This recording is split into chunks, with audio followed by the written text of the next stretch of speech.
बरेली में इत्तेहाद मिल्लत काउंसिल के राष्ट्रीय अध्यक्ष मौलाना तौकीर रजा द्वारा हिंदू मुस्लिम लड़के लड़कियों के सामूहिक निकाह कराए जाने के विरोध में आज कई हिंदू संगठनों ने जिला अधिकारी को ज्ञापन दिया और मौलाना तौकीर रजा के खिलाफ कार्रवाई करने की मांग की। उन्होंने कहा कि मौलाना तौकीर बरेली का माहौल खराब करना चाहते हैं।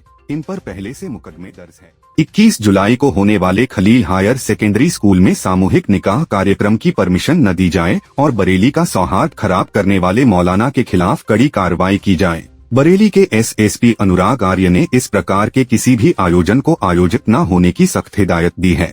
उन्होंने कहा कि जनजीवन से खिलवाड़ करने की किसी को अनुमति नहीं दी जाएगी और बरेली का सौहार्द बिगड़ता नहीं दिया जाएगा। प्रशासन के इसी कड़े रुख को देखते हुए मौलाना तौकीर ने फिलहाल इस आयोजन को स्थगित कर दिया है।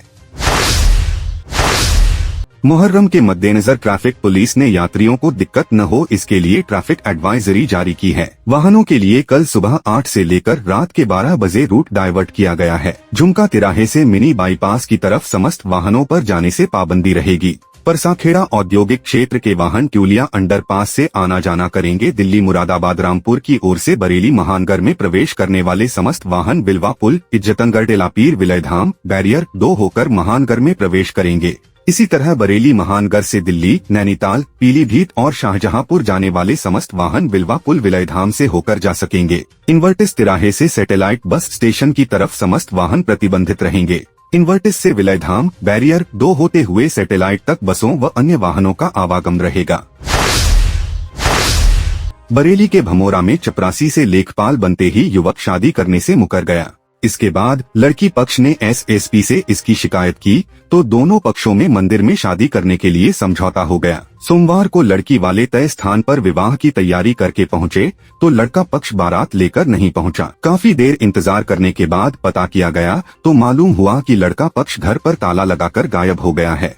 इसके बाद परिजन बेटी को लेकर थाने पहुंचे और लड़के के साथ ही उसके घर वालों की शिकायत दर्ज कराई। भमोरा थाना क्षेत्र के एक गांव निवासी युवक का चयन लेखपाल पद पर होने के बाद वह शादी से मुकर गया, जिसकी शिकायत एसएसपी से की गई। शादी 15 जुलाई को मंदिर में की जानी थी, लेकिन लड़का मंदिर नहीं पहुंचा और फरार हो गया। इसकी शिकायत लड़की पक्ष द्वारा भमोरा थाना में की गई है। बरेली के हाफिजगंज थाना क्षेत्र में अपहरण के बाद युवती की हत्या के मामले में पुलिस ने किराना व्यापारी को गिरफ्तार कर हत्या का खुलासा कर दिया है। हत्या के पीछे की वजह अवैध संबंध बताए जा रहे हैं। वहीं हत्या में शामिल व्यापारी की पत्नी फरार है। पुलिस उसकी तलाश में लगी हुई है। नवाबगंज थाना क्षेत्र के गांव की रहने वाली 30 वर्षीय लक्ष्मी रविवार शाम को जब बरेली शहर से शॉपिंग कर घर लौट रही थी कि तभी हाफिजगंज थाना क्षेत्र के तिराहे से नवाबगंज के रहने वाले किराना व्यापारी मोनू गुप्ता और उसकी पत्नी ने कार में बैठा लिया और उसके बाद अपहरण कर ले गए। परिजन रात में ही पुलिस के पास पहुंचे और युवती को बरामद करने की मांग की, जिसके बाद पुलिस ने किराना व्यापारी मोनू गुप्ता और उसकी पत्नी के खिलाफ बहला फुसलाकर ले जाने का मुकदमा तो दर्ज कर लिया पर उसकी तलाश नहीं की। इसके बाद सोमवार सुबह हाफिजगंज थाना क्षेत्र में ही युवती की खून से लथपथ लाश मिली, जहां धारदार हथियार से वार कर उसकी हत्या को अंजाम दिया गया था। पुलिस ने आरोपी को गिरफ्तार कर जेल भेज दिया, वहीं उसकी पत्नी फरार है। बरेली में करंट लगने से संविदा लाइन कुली की मौत हो गई। उपभोक्ता की शिकायत पर फॉल्ट सही करने के लिए खंभे पर चढ़े लाइन कुली को करंट लग गया, जिससे वह खंभे से नीचे गिर गया। लाइन कुली को करंट और सिर में गंभीर रूप से चोट की वजह से उसकी मृत्यु हो गई। हादसे के बाद भी विभागीय अधिकारियों ने मौके पर पहुंचने की जहमत नहीं उठाई। इससे पहले भी हुए हादसों में विभागीय अधिकारियों की लापरवाही उजागर होने पर प्राथमिकी कराई गई थी। शहर में मढ़ीनाथ के निवासी नन्हेंग विद्युत नगरीय वितरण खंड प्रथम के अंतर्गत आने वाले मिशन कंपाउंड विद्युत उप केंद्र पर बतौर लाइन कुली संविदा पर कार्यरत थे। लाइन कुली को केवल सीढ़ी एवं अन्य उपकरणों को लाने और ले जाने के लिए रखा जाता है। जब एक उपभोक्ता ने बिजली आपूर्ति बाधित होने की शिकायत की तो नन्हेंग को लाइन दुरुस्त करने के लिए भेज दिया गया। एलटी लाइन में फॉल्ट होने की वजह से बिना शटडाउन लिए ही नन्हेंग को खंभे पर चढ़ा दिया गया, जहां फॉल्ट सही करने के दौरान उसको करंट का तेज झटका लगने से उसकी मौत हो गई। बरेली में डॉक्टर शशांक एवं doctor Nishant T20 league season 1 का आयोजन आज बुधवार से टूर्नामेंट के match Khalifa academy Khusro college के ग्राउंड पर किया गया। प्रेस वार्ता के दौरान आयोजक रियाज अफरीदी और सौरभ कन्नौजिया ने बताया कि यह क्रिकेट टूर्नामेंट में 17 जुलाई से 4 अगस्त के बीच खेल जाएगा, जिसमें 27 मैच खेले जाएंगे। इसमें बरेली जिले की 16 टीमें प्रतिभाग कर रही हैं। टूर्नामेंट के match Khalifa academy Khusro college CB Ganj, GP academy Nishant Patel Dohra road और sacred heart school Nainital road में खेले जाएंगे। टूर्नामेंट में 17 जुलाई से 2 अगस्त के बीच लीग मैच होंगे। इसके बाद 3 अगस्त को पहला और दूसरा सेमीफाइनल खेले जाएंगे। टूर्नामेंट का फाइनल 4 अगस्त को खेला जाएगा। इसमें खिलाड़ियों को विशेष पुरस्कार दी जाएंगे।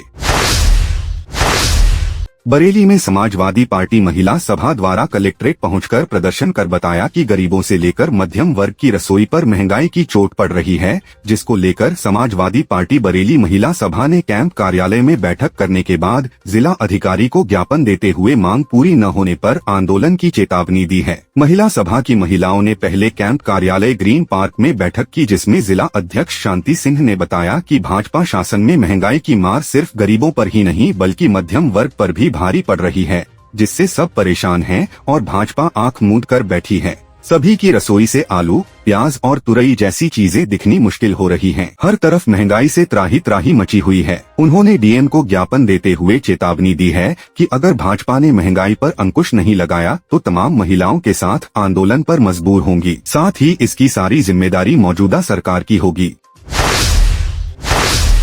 बरेली में शादी समारोह की तैयारी के लिए टेंट लगा रहा युवक वहां से गुजर रही विद्युत लाइन की चपेट में आ गया। करंट लगने से वह गंभीर रूप से झुलस गया। उपचार के लिए उसे अस्पताल लाया गया, जहां डॉक्टरों ने उसे मृत घोषित कर दिया। जब इसका पता परिवार के लोगों को चला तो कोहराम मच गया। पुलिस ने शव का पंचनामा भरकर पोस्टमार्टम के लिए भेज दिया। थाना फरीदपुर के गांव और गांबाद निवासी ओमकार ने बताया, उनका 21 वर्षीय भतीजा रामकृपाल पुत्र प्रेमपाल टेंट का काम करता था। टेंट लगाने के दौरान वहां से गुजर रही विद्युत लाइन की चपेट में आने से वह गंभीर रूप से घायल हो गया। उपचार के लिए उसे अस्पताल लेकर दौड़े, जहां डॉक्टरों ने उसे मृत घोषित कर दिया।